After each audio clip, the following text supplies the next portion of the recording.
வணக்கம். டான் தமிழொலியின் காலை நேர பிரதான செய்தி அறிக்கையோடு இணைந்திருக்கும் நான் ஜெகநாதன் சஜித்.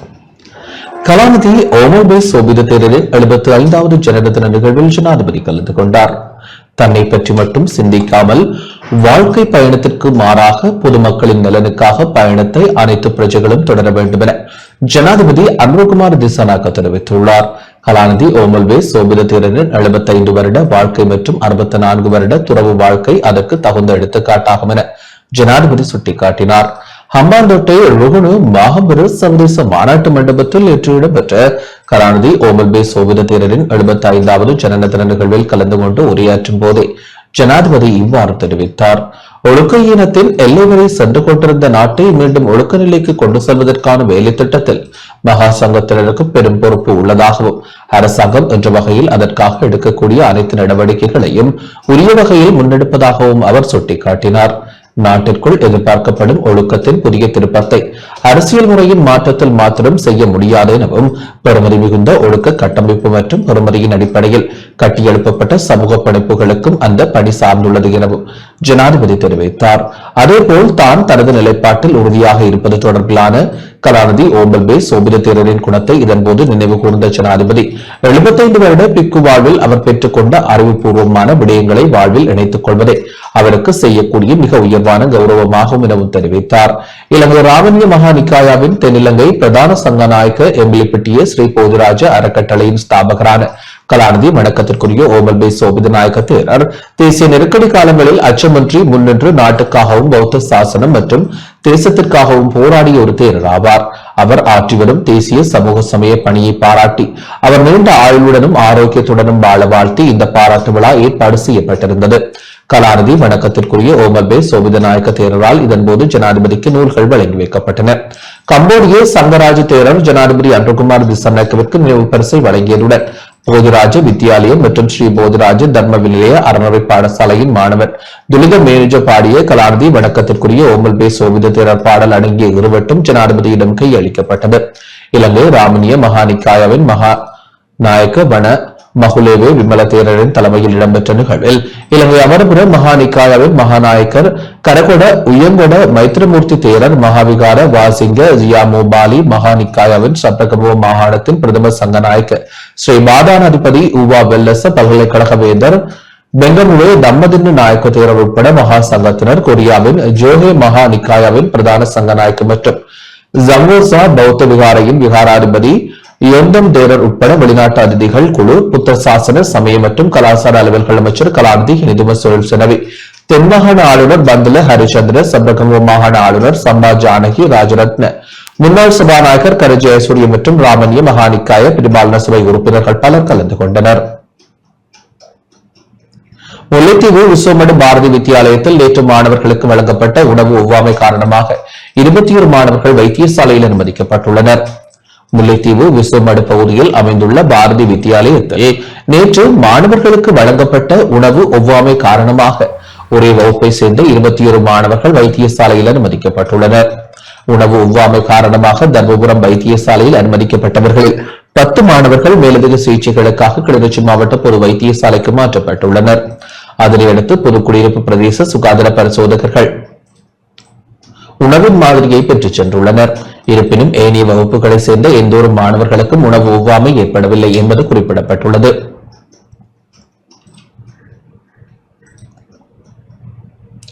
மக்கள் விரும்பாத செயற்பாடுகளை தேசிய மக்கள் சக்தி அரசாங்கம் மேற்கொள்ளாது என கூட்டுறவு பிரதியமைச்சர் உபாலி சமர்சிங்க தெரிவித்துள்ளார்.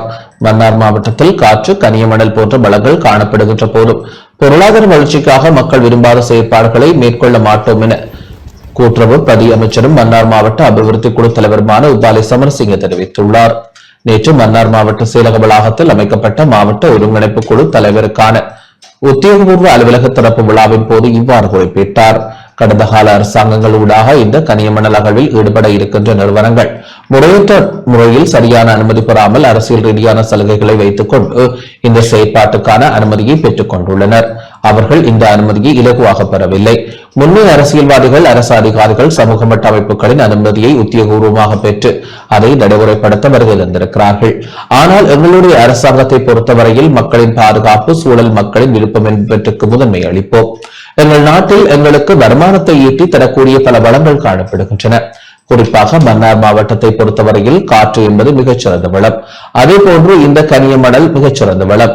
விஞ்ஞான ரீதியில் இந்த வகையான செயற்பாட்டினால் இந்த பகுதிக்கு அல்லது சூழலுக்கு பாதிப்பு ஏற்படுகிறதா என்பதை ஆய்வு செய்து அதன் பிறகு அதற்கான நடவடிக்கைகள் எடுக்கக்கூடியதாக இருக்கும். பொருளாதாரத்தை அபிவிருத்தி செய்வதற்காக மாவட்ட அரசாங்க அதிபர், அரசாங்க ஊழியர்கள், இந்த பிரதேசத்தை சேர்ந்த மக்கள் இந்த சூழல் போன்ற விடயங்களை கருத்தில் கொள்கின்றோம். அதற்கு மக்களிடம் எதிர்ப்பு இருக்கும் என்றால் அந்த வகையான நடவடிக்கைகளில் ஈடுபட மாட்டோம் என குறிப்பிட்டுள்ளார்.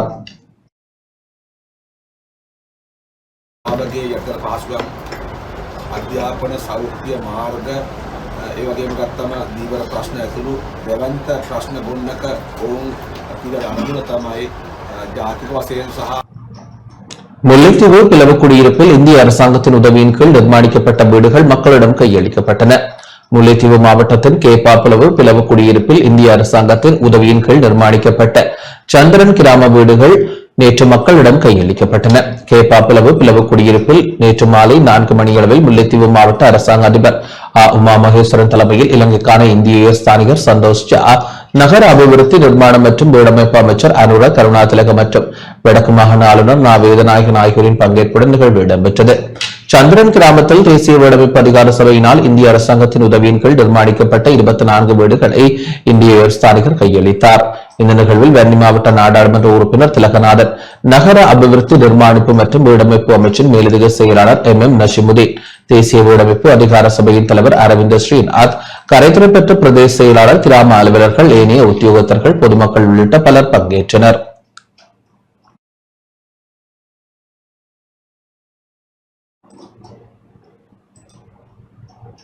சீன வர்த்தகத்துறை அமைச்சர் இலங்கை வரவுள்ளார். 77 சீன நிறுவனங்களை பிரதிநிதித்துவப்படுத்தும் 115 உறுப்பினர்களை கொண்ட வணிக குழுவுடன் அந்த நாட்டின் வர்த்தகத்துறை அமைச்சர் வாங் லெண்டேலா இலங்கை வரவுள்ளார். இலங்கை வர்த்தக சம்மேளனம் இதனை தெரிவித்துள்ளது. அந்த குழுவினர் இலங்கையில் வணிக மற்றும் முதலீட்டுத்துறை சார்ந்தவர்களை சந்திப்பார்கள் என அந்த சம்மேளனம் குறிப்பிட்டுள்ளது.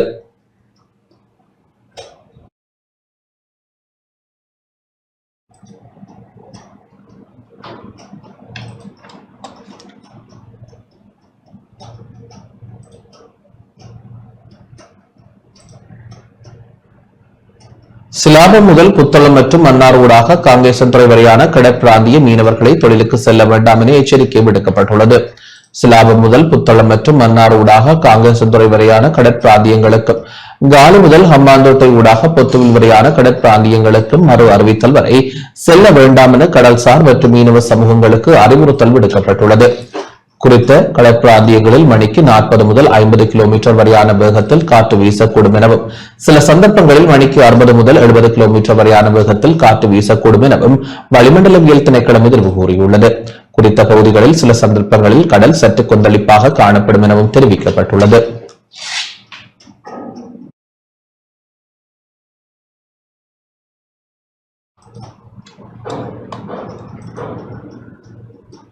தொடர்வது உலகச் செய்திகள்.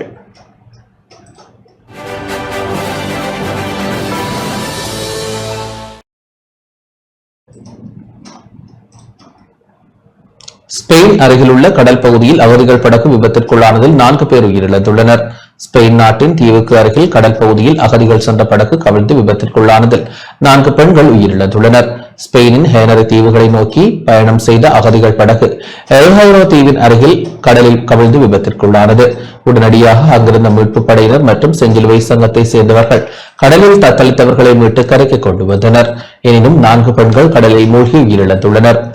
இந்த அகதிகள் எந்த நாட்டை சேர்ந்தவர்கள் என்பது குறித்தும் உயிரிழந்தவர்கள் குறித்த தகவல்களும் இதுவரை வெளியிடப்படவில்லை. ஆனால் விபத்தில் சிக்கிய சிறிய படகில் 100க்கும் மேற்பட்ட அகதிகள் பயணம் செய்ததாக மீட்புக் குழுவினர் குறிப்பிட்டுள்ளனர்.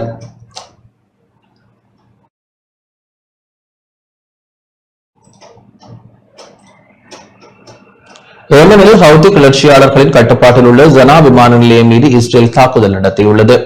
இஸ்ரேல் ஹமாஸ் மோதல் தொடரும் நிலையில் ஹமாஸ் தீவிரவாதிகளுக்கு ஆதரவு அளிக்கும் வகையில் ஹவுதி கிளர்ச்சியாளர்கள் அவ்வப்போது இஸ்ரேல் மீது ஏவுகணை மற்றும் ட்ரோன் தாக்குதல் நடத்தி வருகின்றனர். இந்த தாக்குதல்களுக்கு இஸ்ரேல் பதிலடி கொடுத்து வருகிறது.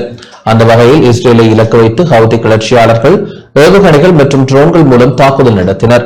இந்த ஏவுகணைகள் மற்றும் ட்ரோன்கள் இஸ்ரேல் வான் பாதுகாப்பு அமைப்பினால் நடுவானில் சுட்டு வீழ்த்தப்பட்டன. இதற்கு பதிலடியாக ஏமனில் ஹவுதி கிளர்ச்சியாளர்களின் கட்டுப்பாட்டில் உள்ள சனா விமான நிலையம் மீது இஸ்ரேல் தாக்குதல் நடத்தியது.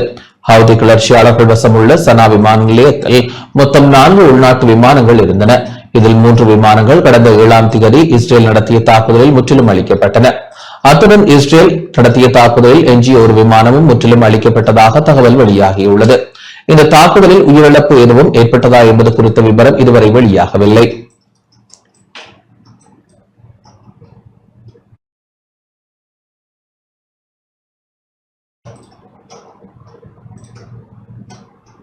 டெஹ்ரான் யுரேனிய சிறைமூட்டலை நிறுத்தாது என ஈரான் வெளியுறவு அமைச்சின் பேச்சாளர் இஸ்மாயில் பஹாய் தெரிவித்துள்ளார். அமெரிக்காவுடன் அணுசக்தி ஒப்பந்தத்தை உறுதி செய்வதற்காக டெஹ்ரான் அதன் யுரேனிய சிறைமூட்டலை நிறுத்தாது என்று ஈரான் வெளியுறவு அமைச்சின் பேச்சாளர் இஸ்மாயில் பஹாய் தெரிவித்துள்ளார். அமெரிக்காவுடனான பேச்சுவார்த்தைகள் தொடரும் போது ஈரான் 3 ஆண்டுகளுக்கு செறிவூட்டலை முடக்க முன்வரக்கூடும் என வெளியாகியுள்ள செய்திகளை முற்றிலும் தவறானவை என அவர் நிராகரித்துள்ளார். ஈரானின் அணுசக்தி தொடர்பில் அமெரிக்காவிற்கும் டெஹ்ரானுக்கும் இடையில் ஓமானின் மத்தியஸ்தத்துடன் உடன்படிக்கை ஒன்றை எட்டுவதற்கான பேச்சுவார்த்தை இடம்பெற்று வருகிறது. இந்த பேச்சுவார்த்தையின் 5ஆம் சுற்று கடந்த வெள்ளிக்கிழமை ரோமில் இடம்பெற்றது. பேச்சுவார்த்தை இடம்பெற்ற 3 நாட்கள் கடந்த நிலையில் ஈரானின் இந்த அறிவிப்பு வெளியாகியுள்ளது. எந்த ஈரானிய செறிவூட்டலையும் ஏற்றுக்கொள்ள முடியாது என அமெரிக்கா தெரிவித்துள்ளது. இதனை ஈரான் நிராகரித்துள்ளது. இதுகுறித்து கருத்து வெளியிட்ட ஈரான் வெளியுறவு அமைச்சின் பேச்சாளர் யுரேனிய செறிவூட்டலை நிறுத்தி வைக்கும் திட்டத்தை ஈரான் நிராகரித்துள்ளது என குறிப்பிட்டுள்ளார்.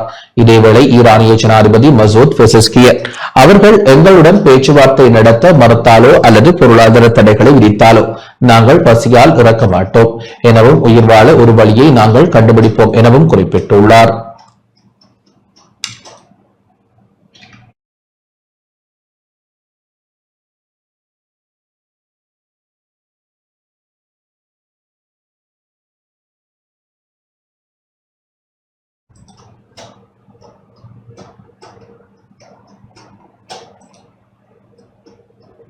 இத்துடன் இந்த செய்தி அறிக்கை நிறைவடைகின்றது. வணக்கம்.